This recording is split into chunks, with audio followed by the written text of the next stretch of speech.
Good evening, everyone, and welcome to tonight's special book event celebrating the fabulous new book, Nobody's Normal, with the author and autism dad, Richard Grinker. I'm Allison Singer. I'm the founder and president of the Autism Science Foundation. I wished I could see all of your faces, but I'm glad that we are able to get together by Zoom to celebrate the publication of this wonderful new book.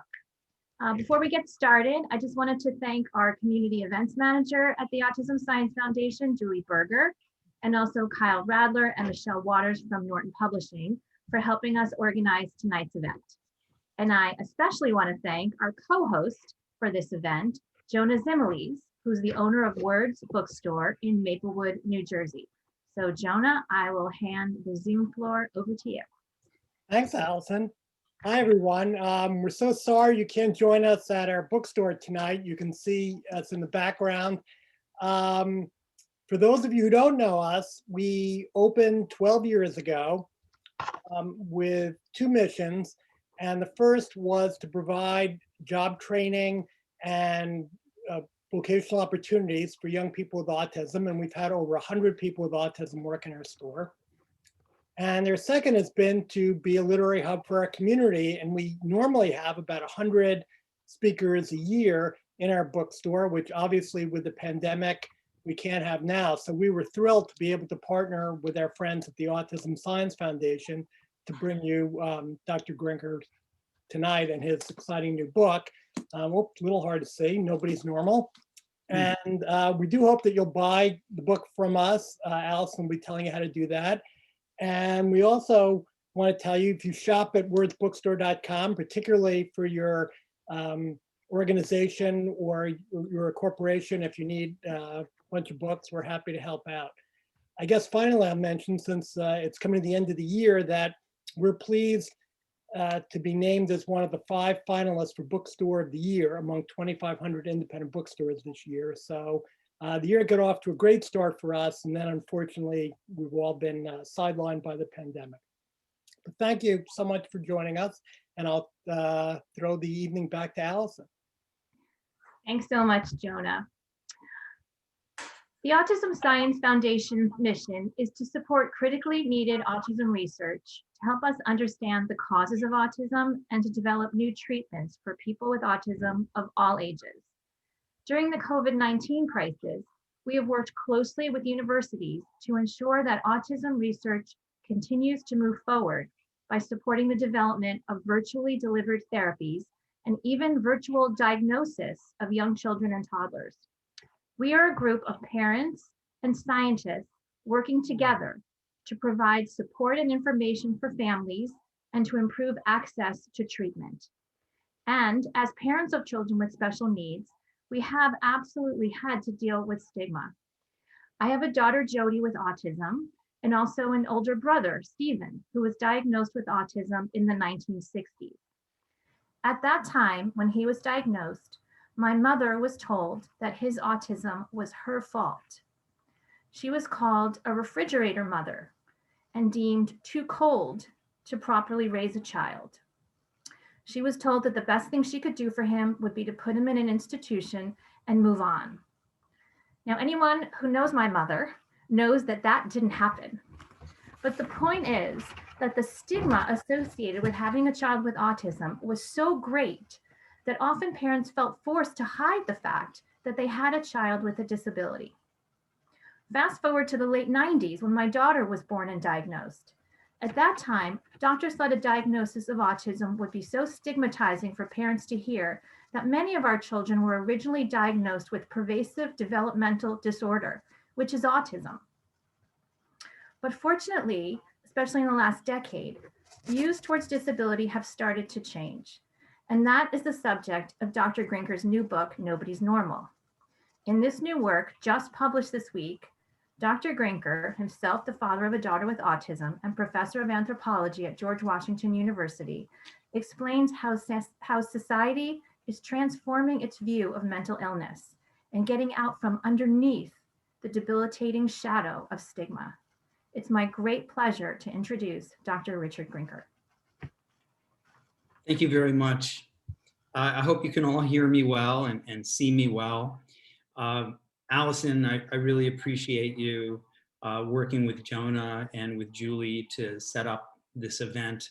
I respect so much the dedication and the work that you've done. And of course, I was thrilled when you got the Achievement Award at the International Meetings for Autism Research. Well deserved. I was so proud of you. It was great. I thank you all for being interested in my book. Like all authors, you know, you get pretty emotionally invested in something as big and difficult to do as a book. But it's especially emotionally preoccupying when you are working on something that you really feel passionate about and which intersects with your personal life. My daughter was born in 1991, diagnosed with autism in early 1994. And though we were not mired in that old time of refrigerator mothers and Bruna Bettelheim, we still knew very little at that time. And the concept of autism was quite devastating. It was one that led you to think that your child was fated to never be able to find meaning in life and to be happy and to be productive. And things have just changed so much, and so much for the better. And I wanted to write about that. And I'll talk a little bit more about that later. The overarching theme of the book is that stigma ebbs and flows. It's ebbed and flowed for centuries. There have been sometimes 2 steps forward and 1 step back, and sometimes 1 step forward and 2 steps back, and it's kind of a roller coaster. And I wanted to see if I could kind of identify some of the factors that influenced the stigma of disabilities and mental illnesses. And if we can identify those factors, we can then reinforce the ones that are good and helping us reduce stigma. And maybe we can better identify and challenge those that are deleterious. The statistics on the prevalence of mental illness are pretty startling. In any given year, about 20% of people have, or I should say, there's a lifetime prevalence of about 20% of people who will have a mental illness. That's 60 million people. And the majority of these people don't receive specialized mental health care. And if you ask the experts why it is that there are such barriers to care and people are not receiving mental health care, they will say, well, maybe it's insurance, and maybe it's poverty, and maybe it's location, rural versus urban. Maybe there are structural inequalities that are preventing it. But once they have accounted for all of those things, they usually say, but you know, the biggest thing is stigma. The biggest thing is stigma. People are ashamed of mental illnesses. And though we've made great progress, there are still some conditions like schizophrenia and addictions and substance abuse disorders that remain in stigma's shadow. I encounter people all the time who are 18 to 21 years old because I'm a college professor. And I have witnessed a change, and I felt a change over time. And it's not just that I see that there are more students signing up for accommodations. It's that they are talking openly and freely about their struggles and others' struggles. These are some of the heroes of my book, like the man with Tourette syndrome, who in a class of 300 asked if he could address the class before the semester started and said, I just want everybody to know I have Tourette syndrome. It's a neurological disorder. I might say some things that are unusual or offensive, and I just want you to know so that you're not surprised. I mean, what an amazing thing to see somebody advocate for himself, to do it in such a way that he didn't apologize. He wasn't not apologizing for it at all. Never said, I'm sorry. And he didn't need to. And the students were totally happy with it. I tell the story in the book of a student who told me that when she was diagnosed with ADHD in her freshman year, it was the best day of that year. Why would that be the best day of her year? She said it's because when she was in high school, she felt she needed attention and mental health care, that she was told by her dad that she was just not working hard enough. Teachers told her that she was lazy or perhaps not even that smart. And when she got to college and was able to act on her own and was able to get expert care and was diagnosed with ADHD, for the first time, she felt that somebody looked at her and didn't think she was lazy, that didn't think she was not smart, that she just needed a little bit of help. So what is it that helps us to reduce stigma? Well, one thing that people have tried is education programs, right? You educate primary care physicians and you have awareness campaigns like NAMIs, Cure Stigma Now, and they have slogans. That hasn't necessarily worked very well. There are lots and lots of people who are educated about mental illnesses, but still won't go see a psychologist or a psychiatrist. There are a lot of people who are highly educated and aware of mental illnesses, but they keep a family illness a secret. What has worked? What has worked is when we have challenged the deep-rooted structural foundations that have caused us to demean, to marginalize, to discriminate against particular groups of people. And every society will have different roots for the way that they stigmatize something. In North America and Western Europe, we can find that in the history of capitalism. And I divide the book into 3 parts, beginning with capitalism. And so this first part of the book goes into a kind of a deep dive into the origins of capitalism, because that's where we actually see illness categories developed for the first time. In the village somewhere, you know, in medieval times, somebody might have been called, you know, Crazy John or Mute Jane or something like that. But these were not scientific classifications.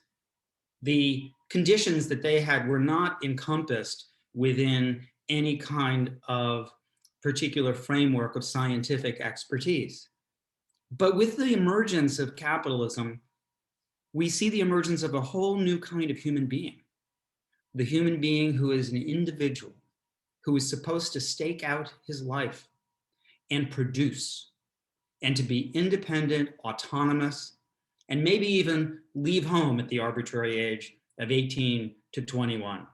And we certainly see that the legacy of that ideology hundreds of years later, when those of us who have children with autism are asked, you know, practically every day, will your child be able to live independently? There are societies in the world that I write about in Namibia and other parts of Africa that would never even imagine that question. They would, if they were asked, they wouldn't know how to answer it. I asked in one village and the person just really couldn't answer the question. And I said, well, let me put it this way. When you die, who's going to take care of your children? And this particular man had a son with autism, and he was again confused because he looked around at all the people in the village. He said, but you mean if we all die at once? Because he couldn't imagine. There would always be people there. There would always be a network. There would always be some kind of social support. The idea of a person being so isolated, that was something he just couldn't imagine. Now,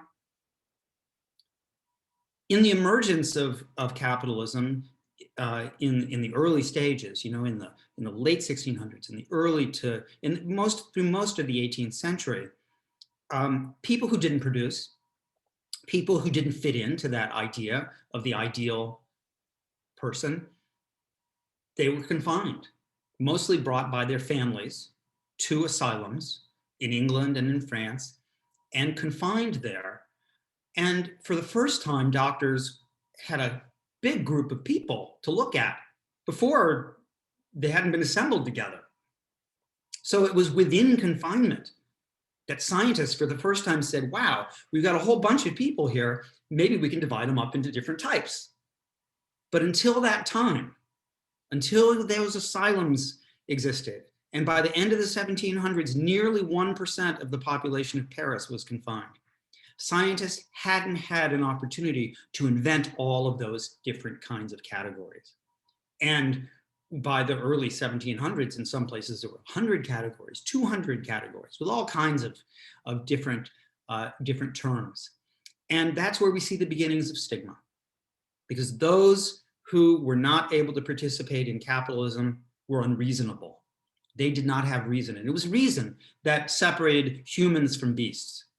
It was reason that separated us from the animal world. And if somebody was so unreasonable as to be psychotic, as to be unable to engage in social interaction, to be so depressed that they could not work on the farm or work in a factory, they did not deserve to be in society, and they would be exiled. Women were especially prone to being stigmatized because they were thought to have less reason than men, and therefore were closer to the animal world and closer to nature. Think about the word lunacy, which comes from the moon, and women were defined in terms of the cycles of the moon. Menstruation and menses come from words for moon. So the first part of the book is definitely, about capitalism. Then what we see, and I just want to make sure we're right on time. I've got till like 8:12, right? Okay. So the second part of the book is about war. And I never expected to write about war. I mean, that wasn't something that sort of entered into my mind around the stigma of mental illness. I mean, I knew that the military was working very hard to eradicate the stigma of post-traumatic stress disorder because so many soldiers were suffering for many years on end from the horrors of war and the anxiety, even if they weren't in combat. The military is a tough job. But as I started to dig into my family history, that's where I really saw the need to look at the military. And I'll tell you why. My great-grandfather was a psychiatrist. He practiced psychiatry in the early 20th century in Chicago. And my grandfather was a psychiatrist. I should also say my father was a psychiatrist, and I'm married to a psychiatrist.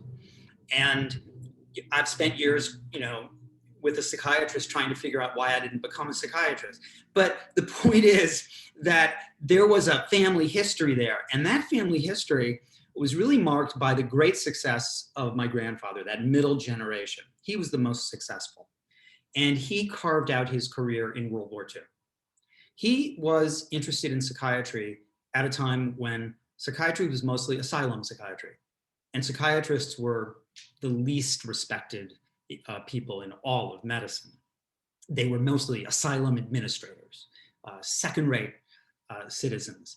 And the only profession that was more disrespectful potentially was dermatology, which just involved treating syphilitic sores. And so dermatology and psychiatry were also relegated to Jews because Jews were discriminated against and they could only have the bad professions. At the end of the 19th century in Austria and Germany, actually the euphemism for dermatology was Judenhaut, or Jew skin.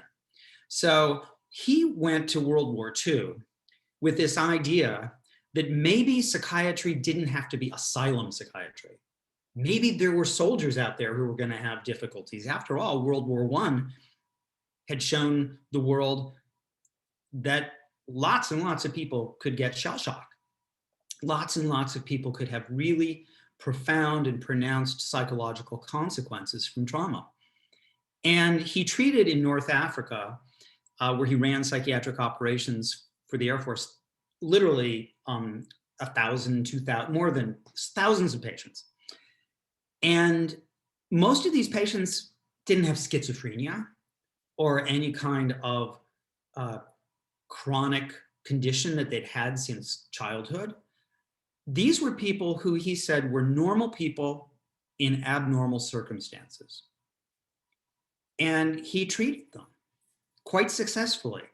And he wrote about it, and he got coverage in all the major US papers and in the European papers. And there was such an excitement about what he was doing in North Africa with people who were not in asylums. They weren't that sick. They didn't need to spend the rest of their lives in asylums. They were anxious people who were anxious for a good reason. They were in a war. And there was so much excitement that in 1944, the New York Times said that Grinker had exploded the myth that mental illnesses are a sign of weakness. And 2 years later, in 1946, my grandfather announced, quite prematurely, I should say, in a radio show on NBC, that the stigma of mental illness had been eradicated forever. So what was it about the war that eradicated stigma?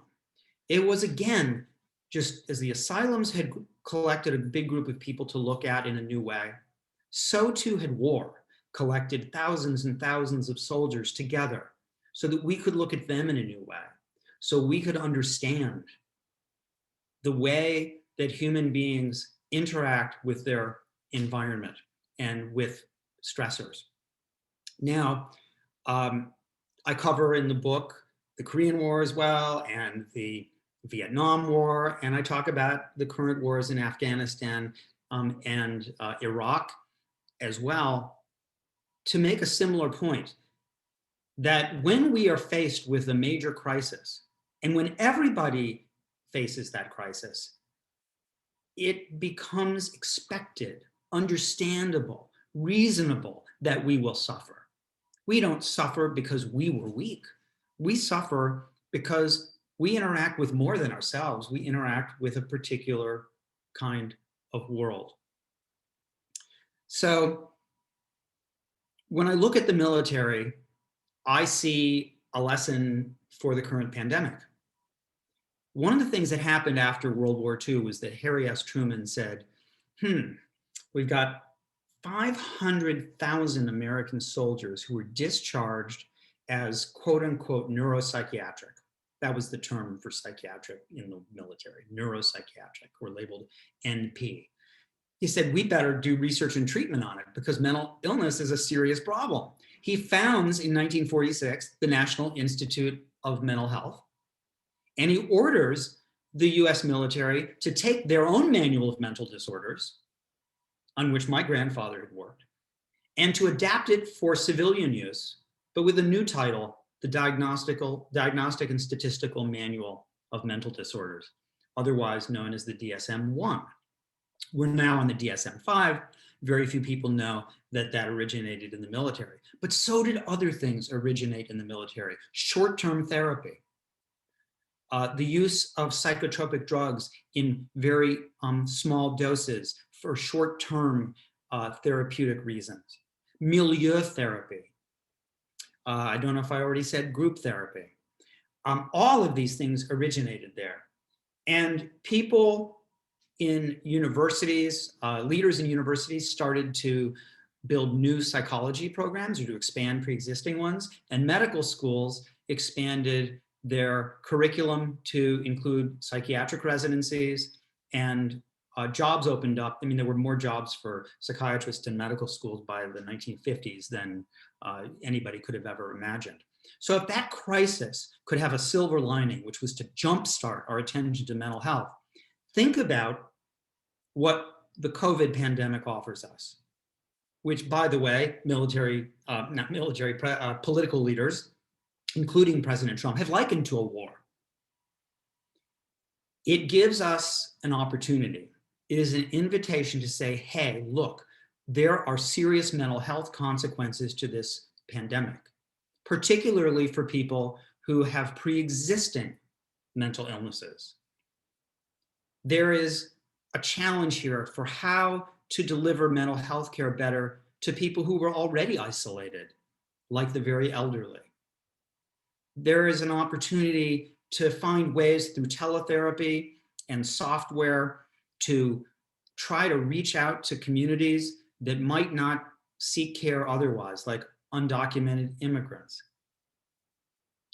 Now, I mean, I'm not under any illusion that we can change the world with this, but we have to address the reality A recent paper in The Lancet studied 69 million American medical records and found that 18% of people who had tested positive for COVID qualified for a mental illness within the 3 months of their COVID diagnosis. What's more, 5% of people in that 69 million sample had their very first mental illness diagnosis. In other words, they had no history of any psychiatric condition. They did now because of COVID. And we also know that there is evidence that we're yet to understand that people with a pre-existing mental illness are also more likely to contract COVID.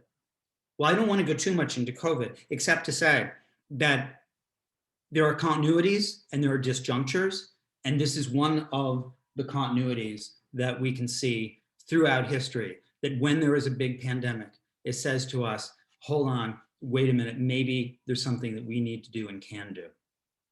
And then the third part of the book, I called it Body and Mind, because I think that one of the reasons that stigma hasn't gone away as much as we want it to is because of that separation between body and mind, that we think that they are different somehow.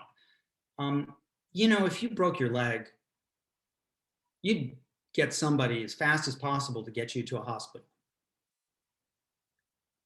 But the average time from a first psychosis to treatment from a mental health professional is 74 weeks. You wouldn't wait 74 weeks to see a doctor for your broken leg. There are many reasons for this. It's not, I'm making it sound, you know, like an easy comparison. It's a complicated one.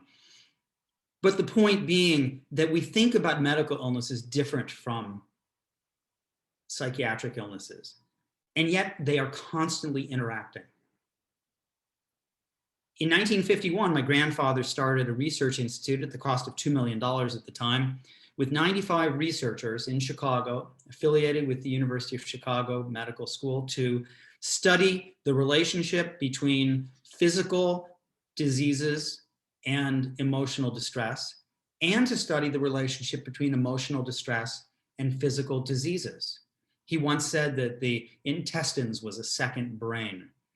Why was it that people who were emotionally distressed had fatigue, or had diarrhea, or had skin rashes, or even could have things like paralysis, mutism, twitches? And why was it that people who were going through really life-changing and challenging experiences like cancer and heart disease often didn't seek mental health care? Because it was like, why do I need mental health care? I've got cancer, not a psychiatric condition. And he really thought that the only thing that would keep stigma going in the world was if people refused to see that there was that relationship between the body and the mind, and that it was inextricable.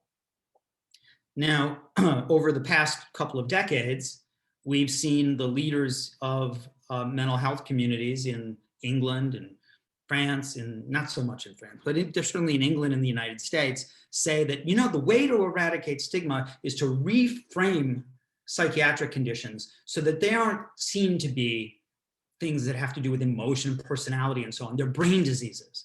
And so just like your broken leg you get treated, we're going to call it the broken brain.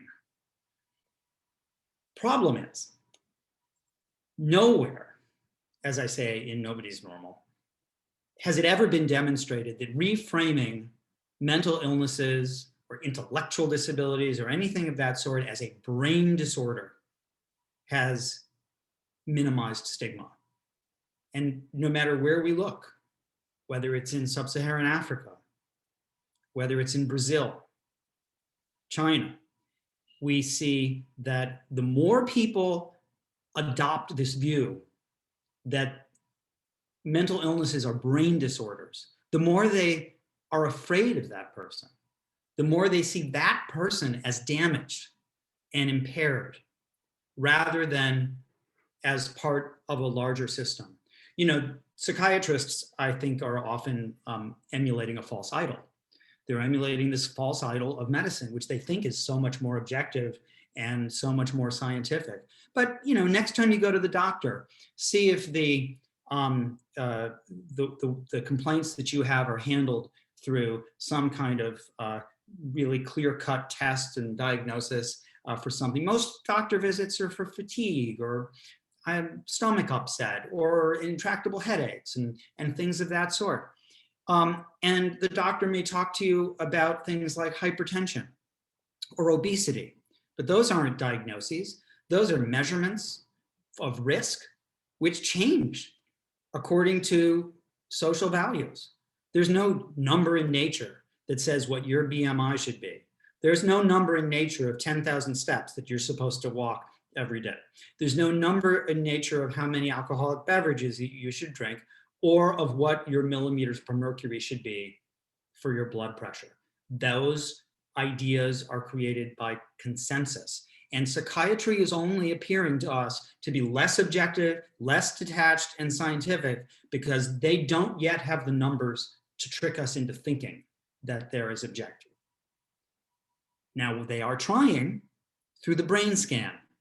And one of the issues around brain scans is that they're really cool, they're beautiful, they're interesting, it's fascinating, but they haven't translated into making people's lives any better.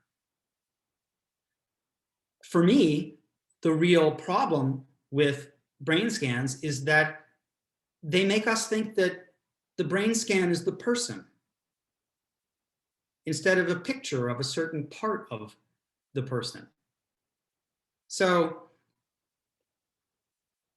you know, it doesn't make any sense to think about mental illnesses as somehow inscribed in the brain, particularly if they're not going to translate into anything that helps us.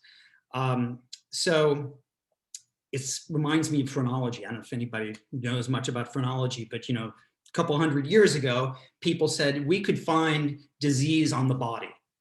We don't have to interpret it or guess or do, you know, fancy tests. All we need to do is see this type of nose equals this type of person. This earlobe length is so-and-so. In Italy, D'Ambrosio said that prostitutes' second toe was always larger than their big toe. You know, that kind of thing. And you know what they called those little marks? They called the size of the earlobe that indicated that you could be a burglar, or the size of your second toe indicated you were going to be a prostitute. They called those stigmata. Today's stigmata are brain images. And I don't mean that because they stigmatize. I mean they're trying to take the culture out of the body and the mind. They're trying to take the culture and the society and the history out of our illness experiences. How much does it tell you to see a brain scan? Well, let's take something else. Let's take a breast cancer tumor. All right, so a woman is diagnosed with breast cancer and they get a biopsy of the tumor and they look at that tumor under a microscope. You can look at the tumor, you can look at its hormone sensitivity, you can measure the speed at which it's replicating its cells and so on. That's about it. But there's a real person there. What happens to her? She's terrified.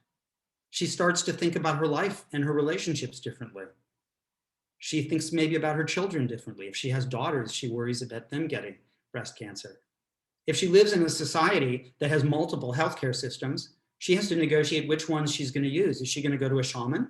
Is she going to go to a local healer? Is she going to an acupuncturist? Is she going to use all of those and also go to Western doctors? And then let's just imagine that she has her breasts removed. If she lives in a society in which the breast is associated with femininity, well, she may think of herself as less than a woman, or maybe think that she's not a sexual or desirable being anymore. Insurance, work, all of those things start to change. Maybe even the social network around her. Friends that she thought were really close are too anxious to interact and become more like acquaintances, while some acquaintances become really, really close friends unexpectedly. And not one of those things can be viewed in a microscope. Not one of those things has anything to do with a molecule or a gene or a virus or any kind of biological mechanism. It's the illness experience that gets masked when we try to reduce people to genes, to brain images, and to their bodies. Now, I end the book in part by talking about societies that have resisted that. Societies, for example, like some poor communities in Brazil, where when somebody encounters a child who is hyperactive and not able to focus at school, they may say, you have attention deficit and you need treatment for it. But they do so with the idea that this child has an attention deficit because they're poor, they're hungry, and they're discriminated against. And the school needs to accommodate their suffering. When people in Japan today see a person who's experiencing homelessness, they're less likely now to sort of see that person as impaired or damaged or mentally ill, and more likely to ask the question of whether the stresses of capitalism have gotten to this person, whether he's been caring for his elderly parents and he's going bankrupt, whether this person crumbled under the stresses of the college testing system. Now, this is not to say that mental illnesses are always caused by external circumstances, but external circumstances combine together. I want to say that the two, and I'll end this discussion with you, and we'll go to Q&A, by telling you that I don't have such a negative view about genetics. And there are a couple of reasons why. The first is epigenetics. There's increasingly research showing that when people experience great stress in their life, there are effects on the regulators of the gene. Not giving you new genes or getting rid of genes, but the expression of those genes can change. And those can actually be passed on to your children. So somebody who's experienced very difficult, adverse childhood circumstances, war, trauma, famine, genocide, can pass on epigenetic traces of that experience to their children. But Lamarck was wrong, you say. We all learned about Lamarck, who said that we can't acquire characteristics that we pass on to our kids. If I lost an arm today and then I had a child, my child wouldn't necessarily be born without an arm just because I lost my arm during my life. But Lamarck epigenetics seems to suggest it had a little bit of something right to say. The reason that I bring up epigenetics is to say, in that case, in which a physical transformation gets passed on that has to do with a mental illness, how do we even justify the separation of body and mind? It makes no sense to say whether that next generation's suffering is a biological or a mental illness. It makes no sense to make that distinction. The other thing I like about some aspects of genetics has to do with the identification of human accelerated regions. I don't want to go into genetic detail about human accelerated regions, but a very famous geneticist of autism, Daniel Geschwind, has been working on HARs. And human accelerated regions are a very small number of base pairs in the genome that are distinct from all other mammals and that have been conserved somehow through all of mammalian history. So what the geneticists do is they look at all of the conservation of genome from 40 million years ago, 60 million years ago, whenever mammals come about, and they look at the regions that have been conserved. And then within those regions that have been conserved from all of those millions and millions of years, they find the areas that are distinctly human within those conserved areas. Conservation is the reason why we're so genetically similar to chimps, or more to the point, why we're so similar to genetically to bananas and daffodils. We're about 50% identical genetically to the banana, about 25% identical to the daffodil, and 99 point something percent similar to chimps. And what Geschwind is beginning to find is that these human accelerated regions, which are not genes, they are enhancers, they're regulators. They don't code for proteins, but they affect the expression of genes, are side by side with the genes and the regulators that have to do with things like educational attainment and intelligence. And this may answer the question of why we still have autism, because you'd say, well, autism, why do we still have it? People with autism wouldn't have reproduced as much as people without autism, given social isolation and challenges socially. Shouldn't natural selection have weeded out autism? Well, not if autism is part of the genome that we love and need and which makes us successful. The next thing Geschwind has done is he said, well, you know, I'll bet everybody's successful and not successful at some things. And recently in a lecture at NIMH, he talked about an old study by the psychologist Lawrence Binder, who gave the Wechsler Adult Intelligence Scale to people who had scored above average on their intelligence.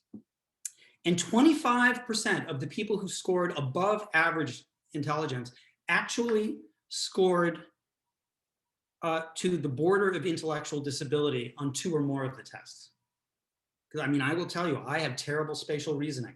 I would test very, very poorly on spatial reasoning. But I'm good at other things. And I was reminded of this recently when my wife and I and our daughter Isabel, who has autism, we were in our car and we turned the radio on, and Stevie Wonder's Superstition was playing. So this was maybe a year ago or so, so 2020. And I said to Isabel, hey, I love this song. Have you ever heard this song? And she said, oh yeah, in the taxi on Halloween in 2013 in San Francisco. What kind of brain is that? That is a remarkable mind, right? That she remembered hearing that song in a particular place on a particular day 7 years earlier. And we are now seeing a new appreciation of the variation that exists in all humans, which is why we are finding that people are getting jobs that they never would have expected to have because of their disability. They thought because of their disabilities they never would, particularly in autism hiring programs. We're also seeing job support for people with autism to have jobs that they may not be computer coders, but they could clean. My daughter does that a lot. They could file. They can bag groceries and find a meaningful life in other kinds of work because you find what the person likes and what they are good at. And finally, I end the book. The very, very end of it is simply to say that I'm optimistic, that I look at young people like my students and I think to myself, you know, they're the ones who are going to shape the way we think in the future, who are really understanding human beings as existing on a spectrum, that we are all on that spectrum together. They are people who even, well, especially in the pandemic, are showing us that to be dependent on others, to live at home, to be with your parents, to need help is not a sign of weakness. It is a sign of being human. And I don't want to go on anymore because I know that there must be questions, but I'm really happy to have been able to give you a kind of sketch or outline of the book. I assure you it's coherent, but if somebody had come to me in my office and said, hey, Professor Grinker, Richard, I'm thinking of writing a book about all mental illnesses and stigma for centuries and in many different countries, and I'm going to weave my 4 generations of my family into it, I would laugh at them and say, it's not feasible. It's not feasible. That's why it's so hard to write a book. But I hope you will enjoy it. I hope you'll like the book. If you like it, I hope you'll let other people know. Drop a line on Amazon or Goodreads or something of that sort. And I'm happy to answer any of your questions. Thank you. Thank you so much. For those of you who have questions, you can enter them either into the chat queue or into the Q&A queue. We have a couple of questions already, but As the host, I'm going to give myself the first question because I'm controlling the Zoom. I am one of those people who read the book. I don't know if you can see it with my special background. I love the book and I'm happy to tell people. One of the areas that really surprised me in the book was I thought you took a very strong stance against the NIH's investment in trying to understand the biological underpinnings of autism. You talked a little bit about tonight with regard to the brain scans, but when I think about the brain scans, I see a lot of value in trying to see if there are early biomarkers of autism where we might be able to diagnose someone before behavioral symptoms emerge and get them into early intervention as early as possible, and get them access to evidence-based interventions that we know can help them to gain skills. Similarly, understanding the genetic causes of certain types of autism separate from the epigenetics can help us understand which proteins are misregulated as a result of duplications or deletions in genetics, and help us to try to develop targeted treatments to restore function. Why is that stigmatizing? Why is that bad? Well, I hope I didn't give you the impression that I didn't support neuroscience. But my interest is in stigma. My interest is in what happens socially to change the way that people think about themselves and think about others and their own family. And we should not discount the possibility that we could have neuroscience breakthroughs similar to those that we have had with cancer. It used to be people whispered about cancer. They didn't talk about it, and obituaries would just say, he died after a long illness. And with HIV/AIDS, which science turned from a really frightening, shameful, stigmatized condition into one that is now a chronic condition. So we shouldn't discount that, but it hasn't happened.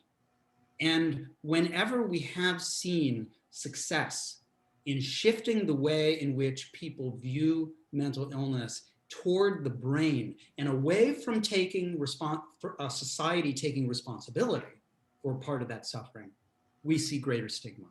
When a society takes responsibility by seeing that person as the result of a complex interaction with their environment, then we see stigma reduced. Nowhere is there any evidence that a conception of mental illness through a kind of reductionism to the brain has been successful. So this isn't a comment about the value of neuroscientific research for discovering biomarkers for early intervention and developing treatments and things like that.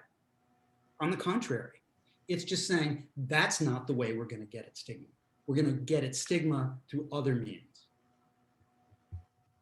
Okay, so we have a question from Nicole Turon Diaz, and she writes, the way in which you sought out to explain mental illness and developmental disabilities based on the constructs of capitalism and war is fascinating. Do you think that people living during COVID-19 pandemic around the world will be or have been diagnosed with a mental health diagnosis for the first time? I absolutely think that's true, and the Lancet studies have shown this as well. And if you went back to World War II, you would find that most of the soldiers who got diagnoses with psychiatric conditions in my grandfather's hospital had never had a mental illness before. Anxiety is normal, right? If we weren't anxious, we'd probably get hit by a car. We'd walk right out into the street. We wouldn't look both ways. Anxiety, we need anxiety, right? But at some point, things can cross over into something that truly impairs us. And that's the moment, when anxiety goes from being kind of a desirable and important aspect of our functioning to an illness, when it impairs our lives and we don't go out and we can't see people and we lose our job or we lose our friends. When the point at which sadness becomes depression, right? And sadness is a very important emotion, but we don't want to lead to suicidality and other terrible consequences. And a lot of people, particularly elderly people, are experiencing a tremendous amount of anxiety disorder right now because they know that COVID is much more difficult when you're older. They know that COVID is much more difficult when you have when you have pre-existing conditions. So yeah, thank you for the question. I think we really need to be careful about that. So our next question says, we are the grandparents of a child on the spectrum. He is now 6. His parents are loving and supportive in every way possible. I have a background in dealing with children and adults with special needs. They have never initiated a conversation with us on the subject, so we ask no questions and wait to be told whatever it is they want to share. Is there any way we can play a more active role in this child's life? I'm really sorry to hear that. It must be difficult for you to want to be involved and helpful. The intergenerational conflicts that occur are often the opposite in much of the world, where it's the parents who say there's a problem, and the grandparents say no, I didn't start talking until I was 6, or whatever it is they say in those past generations. I think that perhaps, I'm an anthropologist and I don't know what to tell you, except to say that I would imagine that they're also feeling uncertainty too about how to talk to you about your grandson. And, I wish you the best. Our next question is from Elaine Santiago. She asks, how can we support adults in the ASD spectrum who do not qualify for services due to average IQ scores, but that need much support due to poor adaptive skills? I think that that's a really important area for work. And in the book, I talk about 3 different organizations that I think have been doing some things right.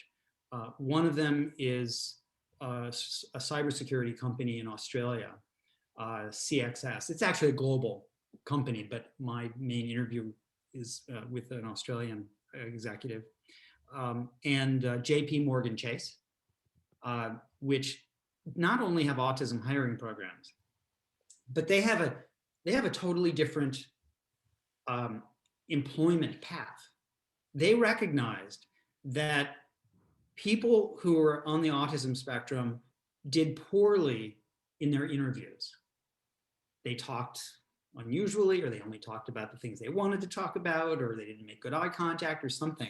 And one of the executives I talked to said, we'll just go ahead and reject that applicant and never find out he's a really good Java coder, or that we can train him to do something that's really great. So what these folks are doing is they're developing new ways of incorporating and integrating adults, really smart adults, by giving them different job pathways, maybe starting the application process not through a social interaction, but through work sets that the person gets, has to take home and work on, and then show them by offering accommodations at work. And then I talk about the Israeli Defense Force a bit. In Israel, it's really important as a rite of passage to do your mandatory service in the Israeli Defense Force. And one of the things that has caused parents and people with autism great stigma is they weren't allowed to serve. And so, when 2 young people meet, a restaurant, a bar, at school, they say, oh, where did you do your service? Well, if you haven't been able to do it because you were autistic, you're immediately kind of on the outs. And they have initiated a program where they will find things for people to do. And you don't have to live apart and in a barracks. You can live at home and maybe go part of the day to do something. You can do what you're good at. It might be janitorial, but there are people who are also in a program where they're mostly autistic workers, and they look at aerial photographs, satellite photographs, and they look for any changes that take place in certain areas. And they're really good at that.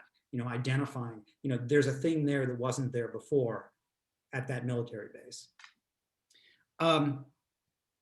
More importantly, even, is how the job supports and these kinds of programs for people on the autism spectrum have generalized to other conditions. So the JP Morgan Chase and the CXS people say, yeah, people talk to us about their depression all the time now, or menopause. I mean, things they never would have talked about before we started the autism hiring program. The autism hiring program was the tide that raised all the boats. So our next question is from Wensheng Li, and it's, I understand you don't want autism research to help get rid of the stigma, but do you think research actually will help? For example, we know the root cause of HIV, we know the root cause of cancer, which actually help people understand that it is not their fault to have HIV or cancer. I acknowledge that absolutely research could potentially help reduce stigma. But there is a problem here, which is that cancer is something that we want to treat and eradicate. HIV, AIDS is something we want to treat and eradicate. But autism, there are aspects of autism that people with autism would never want to lose. They wouldn't want to have some kind of medicine that would change their personality, take away some of their great skills, their quirky personalities. When we think about changing our loved ones, it's a short step to stigma. Why can't we love them the way they are and help them to be happy the way they are? And when we focus on cure, when we focus on eradication, you can really get into some very complicated ethical terrain. But surely, I'm going to push back against that a little bit. Surely you can understand that while that may be true for a portion of people on the spectrum, there are also individuals who are diagnosed with profound and severe autism, who have self-injurious behaviors, who are aggressive towards others, who have behaviors that make it impossible for them to participate in the community in a meaningful way. My daughter, for example, I can't imagine that she would not want to take, if there were a medicine available to help her stop her self-injurious behaviors, that she would not want us to provide that for her. Sure. Sure. There is this is the problem with a kind of what you might call a strong neurodiversity position, that somehow neurodivergent people or people with autism don't need help, don't need intervention, don't need treatment, don't need care. Absolutely not. Of course they do. And the question is whether or not the changes that we're seeing among those people who are very different from those with self-injurious behaviors and who need lifelong care will generalize to them. Will it be that as we understand more about autism through one segment of the spectrum, that it'll help us appreciate and not stigmatize so much people on the other part of the spectrum? And it works both ways. If you read my book, I make the argument that the study of the most serious impairing mental illnesses helped to decrease the stigma of those people with the more common self-limiting disorders. And simultaneously, it goes the other way around. Think about obsessive compulsive disorder. People with obsessive compulsive disorder are on a spectrum as well, from people who can't go out of the house and work and are completely debilitated, to people who are just kind of neat freaks, right? The neat freak doesn't need treatment necessarily. And maybe saying, I'm a little OCD on a roommate application is a way of kind of denoting what your personality is.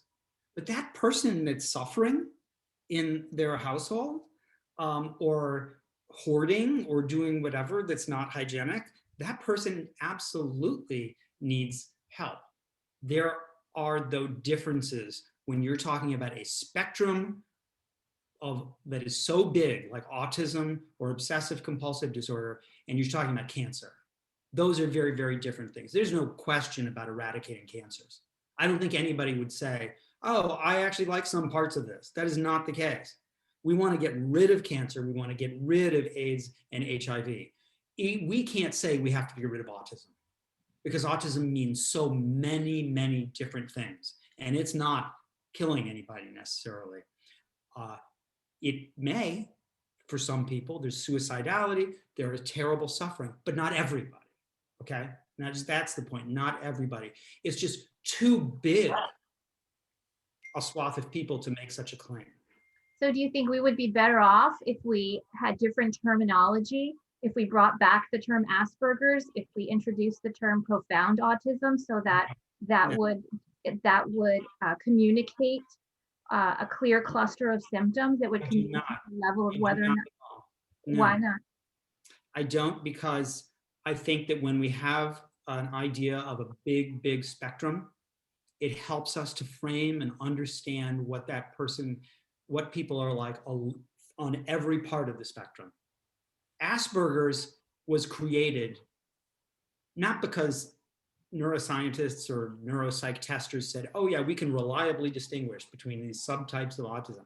Asperger's was developed because autism was too stigmatizing. And parents and others said, but my child isn't like that child.